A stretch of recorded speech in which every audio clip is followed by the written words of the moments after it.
Hello दोस्तों, कैसे हो। आशा करती हूँ कि आप सब ठीक होंगे। आज अपन पढ़ने जा रहे हैं मध्य प्रदेश के दुर्ग पढ़ेंगे, अर्थात मध्य प्रदेश के किले का सेकेंड लेक्चर पढ़ेंगे। फर्स्ट लेक्चर अपन ने कंप्लीट कर लिया था, तो सेकेंड लेक्चर पढ़ते हैं मंडला का दुर्ग अर्थात मंडला का किला। तो यह कहाँ पर है? मंडला का किला कहाँ पर है? मंडला जिले में स्थित है, नर्मदा नदी के तट पर स्थित है।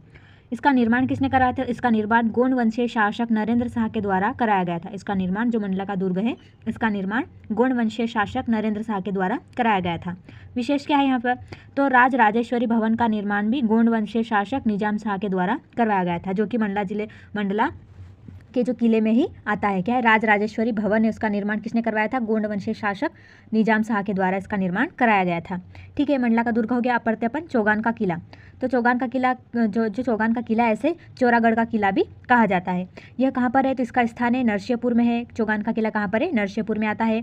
इसका निर्माण किसने करवाया था? तो इसका निर्माण गोंड वंशीय शासक संग्राम शाह के द्वारा कराया गया था, जिसे आमनदास भी कहा जाता है। ठीक है, किसने निर्माण कराया था चौगान के किले का? तो संग्राम शाह के द्वारा कराया गया था। इसकी विशेषता क्या है चौगान के किले की? तो यहाँ पर रानी दुर्गावती का पुत्र है ना, वीर नारायण, उसका जन्म और मृत्यु इसी किले में हुई थी। क्या है? जो चौगान का किला है वो रानी दुर्गावती का जो पुत्र है वीर नारायण, उसका जन्म भी इसी किले में हुआ था और मृत्यु भी इसी किले में हुई थी। ठीक है, चौगान का किला हो गया। अब पढ़ते आगे सिगौरगढ़ का किला। तो सिगौरगढ़ का किला कहाँ पर आता है? ये दमोह जिले में आता है। इसका निर्माण किसने कराया था? इसका निर्माण भी संग्राम शाह के द्वारा ही किया गया था। चौगान का किला का निर्माण भी किसने किया था? संग्राम शाह ने करवाया था। और सिगौरगढ़ किले का निर्माण भी संग्राम शाह ने करवाया था, जिनका नाम है अमरदास है। वास्तविक नाम क्या है? अमरदास है। यहाँ पर विशेषता क्या है? इसकी विशेष क्या है?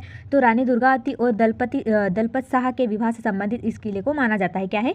जो चौगान का किला है वो रानी दुर्गावती का पुत्र है वीर नारायण, उसके संबंध में बताया जाता है। और जो सिगौरगढ़ का किला है वो रानी दुर्गावती और दलपत शाह के विवाह से संबंधित बताया जाता है। ठीक है, इन दोनों किलों का निर्माण भी संग्राम शाह के द्वारा ही किया गया था। फिर अगले पड़ता है दासपुर का किला। दासपुर का किला, इसे मंदसौर का किला भी कहा जाता है, क्योंकि मंदसौर का प्राचीन नाम क्या है? दासपुर है, इसीलिए इसके दासपुर का किला भी कहा जाता है। ये स्थान मंदसौर जिले में है, सिवना नदी के तट पर स्थित है। क्या है? जो दासपुर का किला है वो मंदसौर में सिवना नदी के तट पर स्थित है। इसका निर्माण होशंग शाह गोरी के द्वारा किया गया था। दासपुर के किले का निर्माण होशंग शाह गोरी के द्वारा किया गया था। इसका विशेष क्या है? जो दासपुर का किला है इसकी विशेषता क्या है? तो यहाँ पर 500 वर्ष प्राचीन तापेश्वर मंदिर स्थित है। क्या है? जो दासपुर का किला है इसके अंतर्गत 500 वर्ष प्राचीनतम तापेश्वर मंदिर स्थित है। इस किले में 12 दरवाजे हैं। दासपुर के किले में 12 दरवाजे हैं, जिसमें से प्रमुख पड़ते हैं अपन। पहला है भाई का दरवाजा, मंडी दरवाजा, महादेव दरवाजा और हाथीखाना दरवाजा। ये प्रमुख रूप से 12 है, परंतु आपको प्रमुख बताए गए हैं। ठीक है, और क्या है इसके संबंध पढ़ते हैं कि हुमायूं ने बहादुर शाह गुजराती का पीछा करते हुए इस किले में 10 दिन व्यतीत किए थे। क्या है? हुमायूं ने बहादुर शाह गुजराती का पीछा करते हुए दासपुर के किले में 10 दिन व्यतीत किए थे, अर्थात 10 दिन वहाँ उस किले में रुके थे। फिर अगला क्या है? कुतुबुद्दीन ऐबक के द्वारा इस किले की घेराबंदी भी की गई थी। जो दासपुर का किला है ना, इसकी घेराबंदी कुतुबुद्दीन ऐबक के द्वारा घेराबंदी की गई थी। ठीक है, तो दासपुर का किला हो गया। आगे पढ़ते अपन दतिया का दुर्ग। अब पढ़ेंगे अपन दतिया का दुर्ग। तो दतिया का दुर्ग कहाँ पर है? तो दतिया जिले में ही दतिया का किला है। इसका निर्माण वीर सिंह बुंदेला ने करवाया था। जो दतिया का दुर्ग है इसका निर्माण वीर सिंह बुंदेला के द्वारा ही कराया गया था। और इसकी विशेषता क्या है? तो इस किले के दरवाजे पर, जो दतिया का दुर्ग है इस किले के दरवाजे पर न्याय मुकुट का हीरा नामक एक वाक्य बुंदेला शासक भवानी सिंह के द्वारा लिखवाया गया था। क्या है? जो दतिया का दुर्ग है ना, इसके दरवाजे पर क्या लिखा हुआ है? न्याय मुकुट का हीरा नामक एक वाक्यांश लिखा है, जो कि बुंदेला शासक भवानी सिंह के द्वारा लिखवाया गया था। इस किले के अंदर दीवार पर, इस किले के अंदर जाओ और तो दीवार पे क्या लिखा रहेगा? हिप्पो चिड़िया और हाथी और गेंडे का सिर टंगा है। क्या है? इस किले के अंदर जाए तो दीवारों पर क्या है? हिप्पो चिड़िया और हाथी और गेंडे का सिर टंगा हुआ है। ठीक है, दतिया हो गया। अब आगे पढ़ते हैं नरसिंहगढ़ का किला। तो नरसिंहगढ़ का किला कहाँ पर है? तो ये है राजगढ़ जिले में। नरसिंहगढ़ का किला कहाँ पर है? राजगढ़ जिले में। इसका निर्माण किसने करवाया था? तो इसका निर्माण राजा पारसराम ने करवाया था। इसका निर्माण राजा पारसराम ने करवाया था। ठीक है, अब जो नरसिंहगढ़ किला है ना, इसकी विशेषता पढ़ते हैं। तो नरसिंहगढ़ का किला नरसिंहगढ़ अभ्यारण्य में स्थित है। नरसिंहगढ़ का किला है वो नरसिंहगढ़ अभ्यारण्य में स्थित है। इस अभ्यारण्य को मालवा का कश्मीर भी कहा जाता है। जो नरसिंहगढ़ अभ्यारण्य है ना, इसको क्या कहा जाता है? मालवा का कश्मीर भी कहा जाता है। साथ ही यह अभ्यारण्य मोरों की अधिकता के लिए प्रसिद्ध है। जो ये अभ्यारण्य है नरसिंहगढ़ अभ्यारण्य, ये मोरों की अधिकता के लिए भी प्रसिद्ध है, इसीलिए इसे मोरों का स्वर्ग भी कहा जाता है। क्या है? ये नरसिंहगढ़ अभ्यारण्य नरसिंहगढ़ का किला कहाँ पर है? नरसिंहगढ़ अभ्यारण्य में है। इस अभ्यारण्य को मालवा का कश्मीर भी कहा जाता है और यहाँ पर मोरों की अधिकता होने के कारण इसे मोरों का स्वर्ग भी कहा जाता है। ठीक है, और इसी अभ्यारण्य में चिड़िया की आकृति की एक चिड़ीखो झील भी है। क्या है, इस अभ्यारण्य में क्या है, चिड़िया की आकृति की एक चिड़ीखो झील स्थित है। ठीक है, जो नरसिंहगढ़ का किला अपन ने पढ़ लिया। आगे पढ़ते नरवर का किला। तो नरवर का किला कहाँ पर है, ये शिवपुरी जिले में है। नरवर का किला कहाँ पर है, शिवपुरी जिले में। इसका निर्माण राजा नल के द्वारा करवाया गया था। तो इसकी विशेषता क्या है, यह किला है ना, राजा नल ने अपनी प्रेमिका दमयंती के लिए बनवाया था, जो कि अपनी प्रेम प्रसंगों से संबंधित बताया जाता है। ठीक है, फिर आगे आता है मकड़ाई का दुर्ग। मकड़ाई का दुर्ग कहाँ पर, ये हरदा जिले में आता है ना।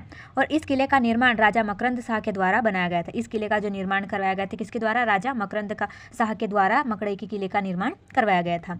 इसकी विशेषता क्या है, तो यह किला है ना, नर्मदा की शायनी नदी से घिरा हुआ माना जाता है। क्या है, जो मकड़ई का दुर्ग है ना, यह नर्मदा की शायनी नदी से घिरा हुआ माना जाता है। ठीक है, मकड़ई भी याद हो गया। आगे पढ़ते अपन अजयगढ़ का किला। अब पढ़ते हैं अपन अजयगढ़ का किला। तो अजयगढ़ का किला कहाँ पर आता है, ये पन्ना जिले में आता है। अजयगढ़ का किला कहाँ पर आता है, पन्ना जिले में। इस किले का निर्माण राजा अजयपाल के द्वारा करवाया गया था। क्या है, अजयगढ़ किले का निर्माण राजा अजयपाल के द्वारा कराया गया था। यह विशेषता क्या है, यहाँ पर राजा अजयपाल के द्वारा निर्मित अमन महल प्रसिद्ध है। क्या है, अजयगढ़ के किले में ही राजा अजयपाल के द्वारा बनाया गया का अमन महल प्रसिद्ध है। ठीक है, क्या है यहाँ पर जो इसका निर्माण किसने कराया, तो अजयपाल ने करवाया, और अजयपाल के द्वारा ही यहाँ पर अमन महल का निर्माण भी किया गया था, जो कि यहाँ पर अजयगढ़ के किले में प्रसिद्ध है। फिर आगे आता है कन्हरगढ़ का किला। क्या है, कन्हरगढ़ का किला जो कि दतिया जिले में आता है। इसका निर्माण पृथ्वीराज बुंदेला के द्वारा कराया गया था। फिर अगला आता है कुशलगढ़ का किला। कुशलगढ़ का किला कहाँ पर, इंदौर जिले में आता है, जो कि होलकर वंश के जो शासक है शिवाजीराव होलकर के द्वारा इस किले का निर्माण करवाया गया था। फिर आगे आता है केवटी का किला।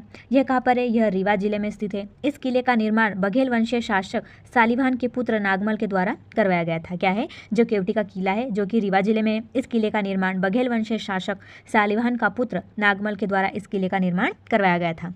और क्या है, इसमें 1857 की क्रांति में ठाकुर रणमत सिंह एवं अंग्रेजी अफसर ऑसबोर्न के मध्य इसी किले में जो युद्ध हुआ था वो संपन्न हुआ था, जिसे ऑसबोर्न को पराजय का सामना करना पड़ा। और इस युद्ध को केवटी का युद्ध भी कहा जाता है। क्या है, जो राजा रणमत सिंह और अंग्रेजी अफसर ऑसबोर्न के मध्य युद्ध हुआ था, जो कि इसी किले में संपन्न हुआ था, तो ऑसबोर्न को पराजय का सामना करना पड़ा। तो यह जो युद्ध हुआ था उसको केवटी का युद्ध भी कहा जाता है। ठीक है, आगे पढ़ते अपन अटेर का किला। तो अटेर का किला कहाँ पर, ये भिंड जिले में है। और इसका निर्माण भदौरिया राजा बदन सिंह के द्वारा करवाया गया था। क्या है, अटेर का किला कहाँ पर है, तो ये भिंड जिले में है। इसका निर्माण भदौरिया राजा बदन सिंह के द्वारा करवाया गया था।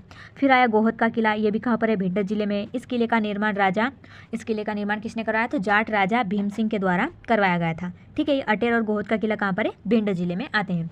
आगे पढ़ते और क्या है, विजय राघवगढ़ का किला। तो विजय राघवगढ़ का किला कहाँ पर है, यह कटनी जिले में आता है। इसका निर्माण राजा प्रयागदास के द्वारा करवाया गया था। जो विजय राघवगढ़ का किला है ना, इसका निर्माण प्रयागदास के द्वारा करवाया गया था। ठीक है, और क्या हुआ, इस किले से संबंध क्या बताया जाता है कि 17 वर्षीय सूरत प्रसाद ने 1857 की क्रांति में भाग लिया था। इस किले से ही एक 18 वर्षीय सूरत प्रसाद ने 1857 की क्रांति में भाग लिया था। ठीक है, फिर आया सबलगढ़ का किला। तो सबलगढ़ का किला कहाँ पर है, मुरैना जिले में आता है। इसका निर्माण अर्थात इसकी नींव किसने रखी थी, तो सबला गुज्जर के द्वारा रखी गई थी, किंतु इस किले का निर्माण कार्य यदुवंशीय राजा गोपी सिंह के द्वारा करवाया गया था।